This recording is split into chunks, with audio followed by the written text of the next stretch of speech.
परिच्छेद 7।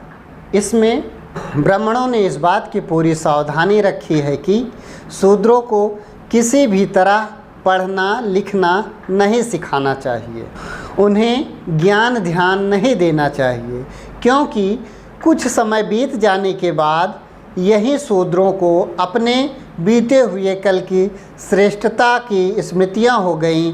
तब वे कभी ना कभी उनकी छाती नोचने के लिए कोई भी कसर बाकी नहीं रखेंगे, उनके खिलाफ बगावत विद्रोह करेंगे। इसलिए उन्होंने शूद्रों को पढ़ने लिखने से ज्ञान ध्यान की बातों से दूर रखने का पूरा षड्यंत्र रचा था। उन्होंने अपने धर्मशास्त्रों में शूद्रों को पढ़ने लिखने के खिलाफ विधान बनाया।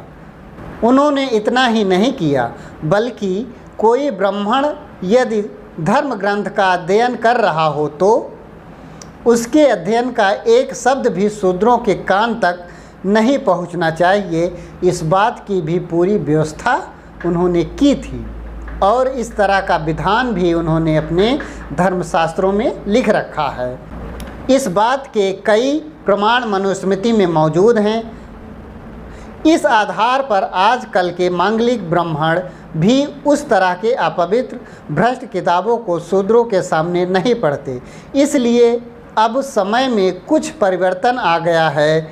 अब जबकि ईसाई समझी जाने वाली अंग्रेज सरकार की धाक से शिक्षा विभाग के पेटू ब्राह्मणों को अपने मुंह से यह कहने की हिम्मत ही नहीं होगी कि वे शूद्रों को पढ़ना लिखना नहीं सिखाएंगे, फिर भी वे लोग अपने पूर्वजों का लुच्चापन हरामखोरी लोगों के सामने रखने की हिम्मत नहीं दिखाएंगे। उनमें आज भी यह हिम्मत नहीं है कि शूद्रों को सही समझ देकर अपने पूर्वजों की गलतियों को स्वीकार करें और अवास्तविक महत्व न बताएं। उनको आज भी अपने झूठ इतिहासकार पर गर्व है। वे स्कूलों में शूद्रों के बच्चों को सिर्फ काम चलाओ व्यवहारिक ज्ञान की बातें भी नहीं पढ़ाते, लेकिन वे शूद्रों के बच्चों के मन में हर तरह के फालतू देश अभिमान देश गर्व की बातें पढ़ाते रहते हैं और उनको पक्के अंग्रेज राजभक्त बनवाते हैं। फिर भी वे अंत में उन शूद्रों के बच्चों को शिवाजी जैसे धर्म भोले अज्ञानी शूद्र राजा के बारे में गलत सलत बातें सिखाते रहते हैं। शिवाजी महाराज ने अपना देश मलेच्छों से मुक्त कराकर गौ ब्राह्मणों का कैसे रक्षण किया, इस संबंध में झूठी मनगढ़ी कहानियाँ पढ़ाकर उन्हें खोखले स्वधर्म मतलब ब्राह्मण धर्म के अभिमानी बनाते हैं। ब्राह्मणों के इसी षड्यंत्र की वजह से शूद्र समाज की शक्ति के अनुसार जोखिम के काम करने लायक विद्वान नहीं बन पाते। इसका परिणाम यह होता है सभी सरकारी विभागों में ब्राह्मण कर्मचारी अधिकारियों की भी भीड़ समा जाती है। सभी सरकारी सेवाओं का लाभ इन्हीं ब्राह्मणों को मिल जाता है और शूद्र समाज के लोग इन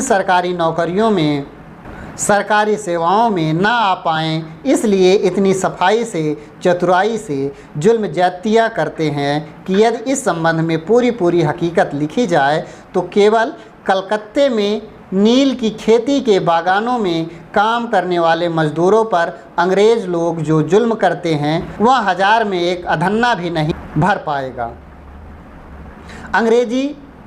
अंग्रेजी राज में भी चारों ओर ब्राह्मणों के हाथ में नाम मात्र के लिए टोपी वाले सत्ता होने की वजह से वे अज्ञानी और शूद्र रैयत को ही नहीं बल्कि सरकार को भी नुकसान पहुंचाते हैं और वे लोग आगे सरकार को नुकसान नहीं पहुंचाएंगे, इसके बारे में निश्चित रूप से भी नहीं कहा जा सकता। ब्राह्मणों के इस व्यवहार के बारे में सरकार को भी जानकारी है, फिर भी अंग्रेज सरकार अंधे का स्वांग लेकर केवल ब्राह्मण अधिकारी कर्मचारियों के कंधों पर अपना हाथ रखकर उनकी नीति से चल रही है। लेकिन अंग्रेज सरकार को ब्राह्मणों की इस नीति से गंभीर खतरा पैदा होने की संभावना है। इस बात का इस बात को कोई नाकार नहीं सकता। तात्पर्य यह है कि ब्रह्मा ने यहाँ के मूल क्षेत्रवासियों को अपना गुलाम बना लेने के बाद इतनी मस्ती में चढ़ गया था कि उपहास करने की दृष्टि से महाआर्यों का नाम प्रजापति रख दिया। यह तर्क निकाला जा सकता है, किंतु ब्रह्मा के बाद आर्य लोगों का मूल नाम भट्ट लुप्त हो गया और बाद में उनका नाम ब्राह्मण हो गया। परिच्छेद 8 अगले वीडियो में।